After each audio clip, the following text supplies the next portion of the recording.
Hai kawan-kawan, saya Gideon Elton John Hugo Sirait, NIM J1A11965. Di sini saya akan menjelaskan materi saya yang berjudul Linamarin. Adapun poin-poin penting yang akan saya bahas nantinya di pembahasan ini yaitu yang pertama yaitu pengertian dari Linamarin, yang kedua yaitu nama dan klasifikasi Linamarin, yang ketiga yaitu struktur dari Linamarin, yang keempat yaitu sumber senyawa pada bahan pangan, yang kelima sifat fungsional Linamarin, yang keenam manfaat senyawa Linamarin terhadap kesehatan manusia, dan yang terakhir yaitu translokasi dari Linamarin. Oke, kita masuk yang pertama yaitu pengertian dari Linamarin. Linamarin adalah glukosida sianorganik yang terdapat pada akar dan daun pada suatu tanaman seperti singkong, rami, dan kacang lima. Adapun Linamarin yang sudah terpapar oleh enzim dan flora usus di usus manusia, Linamarin tersebut akan termetilasi dan terurai menjadi zat kimia beracun hidrogen sianida. Oleh karena itu, penggunaan makanan dari tanaman yang mengandung Linamarin dengan jumlah yang banyak, kita harus membutuhkan persiapan dan detoksifikasi yang lebih ekstensif. Linamarin juga dapat kita temukan pada tanaman yang tergolong dalam Composita, Leguminosa, Euphorbiaceae, Inaceae, dan yang terakhir yaitu Papaveraceae. Komposisi Linamarin secara fitokimia terdiri dari C 48,85%, H 6,83%, N 5,6%, dan yang terakhir yaitu O 38,83%.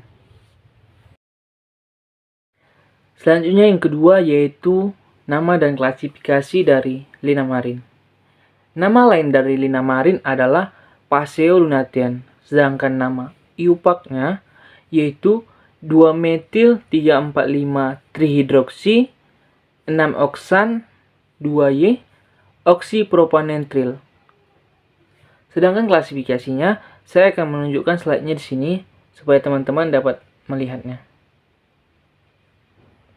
Begitupun dengan strukturnya, saya akan menampakkan struktur dari Linamarin itu di slide ini.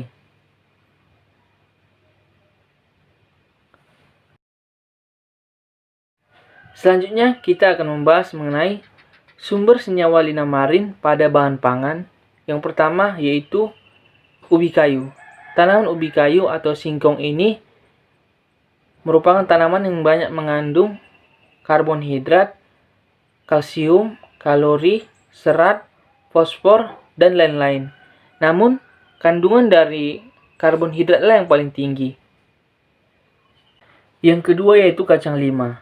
Kacang lima sama seperti dengan kacang-kacangan lainnya, yaitu sebagai sumber penghasil serat makanan yang baik dan hampir merupakan sumber protein yang berkualitas tinggi yang bebas akan lemak. Yang ketiga yaitu rami. Tanaman rami ini dapat menghasilkan serat alam nabati dengan kulit kayu yang keras, daun yang mengkilap, serta biji rami yang berkhasiat bagi kesehatan tubuh kita. Dari ketiga jenis tanaman ini, yang paling banyak mengandung Linamarin terdapat pada singkong atau ubi kayu, yaitu sebanyak 93% Linamarin, sisanya yaitu 7% Lotaustralin. Selanjutnya kita akan membahas mengenai sifat fungsional dari Linamarin. Linamarin memiliki sifat yang dapat dijadikan sebagai kandidat yang baik dalam senyawa antineoplastik.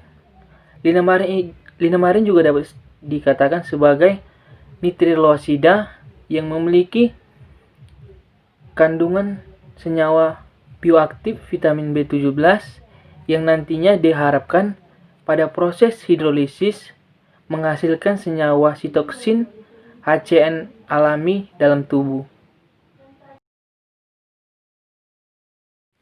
Selanjutnya, kita akan membahas mengenai manfaat senyawa linamarin terhadap kesehatan manusia.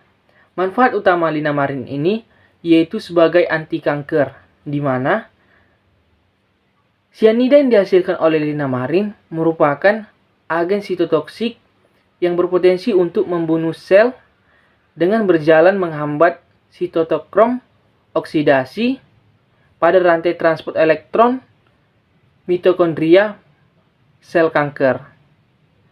Adapun manfaat lain dari linamarin ini yaitu meningkatkan sistem kekebalan tubuh, mengurangi nyeri sendi, mengurangi rematik, dan mengobati diare. Namun, manfaat utama dari linamarin ini yaitu sebagai anti kanker.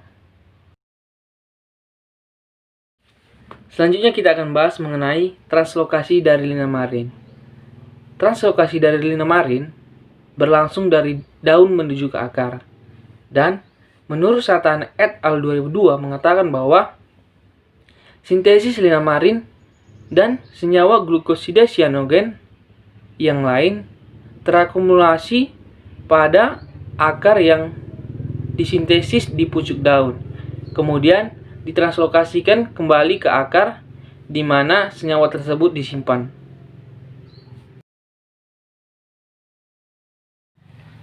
Selanjutnya, yang terakhir kita akan membahas mengenai linamarin sebagai nitriloasida. Linamarin termasuk dalam kelas yang dikenal sebagai beta cyanogenetic glukosida. Termasuk juga di dalamnya glukosida yang lainnya seperti amigdalin, prunasin, dan durin.